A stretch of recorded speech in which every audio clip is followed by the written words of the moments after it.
വരുന്നത്? എങ്ങനെയായിരുന്നു നിങ്ങൾ ഈ വിവരം അറിഞ്ഞു വന്നതാണല്ലേ? അതാണ് ഇവർ പറയുന്നത്. എങ്ങനെയാ വലിയ ഈ വിവരം അറിയുന്നതൊക്കെ എങ്ങനെയാ നിങ്ങൾ? അതായത് ഇപ്പോൾ ഞങ്ങൾ പോളിസി പോകുന്ന ശേഷമാണ് വന്നത് ഇങ്ങോട്ടത്. അതിന് മുന്നേ പോലീസ് CCTV കണ്ടുപോകാണ്ട് ഒരു പോലീസുകാരൻ ഓടിച്ചിട്ട് വരുമായിരുന്നു. അവർ കളിക്കാൻ വന്ന ഗ്രൗണ്ടിൽ കളിക്കാൻ വന്ന കുട്ടികളാണ് ആദ്യം ഈ മറ്റേ ഇവന്റെ ബാക്കിൽ ഓടി. അതായത് CCTV പോലീസുകാരൻ ഈ പ്രതിയെ കണ്ടു. CCTV കണ്ടുകൊണ്ട് പോലീസിനെ മുടിക്കുക ആദ്യം വന്നത്. ആ സമയത്ത് കളിച്ചുകൊണ്ടിരുന്ന കുട്ടികളെ കൊണ്ട് അതാ ചെന്താമര പോകുന്നത് പിടിക്കുക വേണ്ടി പോലീസുകാരെ വിട്ടയക്കാൻ കുട്ടികളെ കുറേ ഓടി. പക്ഷെ അയാൾ അപ്പോഴേക്കും ഓടി. അപ്പോൾ കുറെ ആളുകൾ അറിഞ്ഞിട്ട് വന്നു. അതായത് പോലീസും ഈ കുട്ടികളും കൂടി കീഴ്പ്പെടുത്താൻ ഒരു ശ്രമം നടത്തി, പക്ഷെ നടന്നില്ല.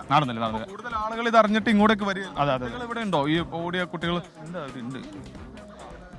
അതാണ് അസ്കേൻ, അത് ഇവർ പറയുന്നത്. പോലീസ് പറയുന്ന പോലെ തന്നെയാണ്. അതായത് ഈ ഫാമിന് സമീപത്ത് ചെന്താമരയെ പോലീസ് കാണുന്നു, ഒരു പോലീസ് ഉദ്യോഗസ്ഥൻ കാണുന്നു. അപ്പോൾ ഈ പോലീസ് ഉദ്യോഗസ്ഥനെ ഇയാളെ കീഴ്പ്പെടുത്താൻ കഴിയുന്നില്ല. ഈ പ്രതിയുടെ പുറകെ ഈ പോലീസ് ഉദ്യോഗസ്ഥൻ ഓടി വരുന്നതിനിടയിലാണ് ഈ 4 കുട്ടികളുടെ ശ്രദ്ധയിലും ഈ പ്രതി പെടുന്നത്. അപ്പോൾ ചെന്താമര പോകുന്നു, അതുകൊണ്ട് തന്നെ പിടികൂടൂ എന്ന് പറഞ്ഞുകൊണ്ട് പോലീസും ഈ കുട്ടികളും ചേർന്ന് ഇയാളെ പിടികൂടാൻ ശ്രമിച്ചെങ്കിലും ഓടി മറഞ്ഞു എന്നുള്ളതാണ് നാട്ടുകാർ തന്നെ ഇപ്പോൾ ഒടുവിൽ വ്യക്തമാക്കുന്ന കാര്യം.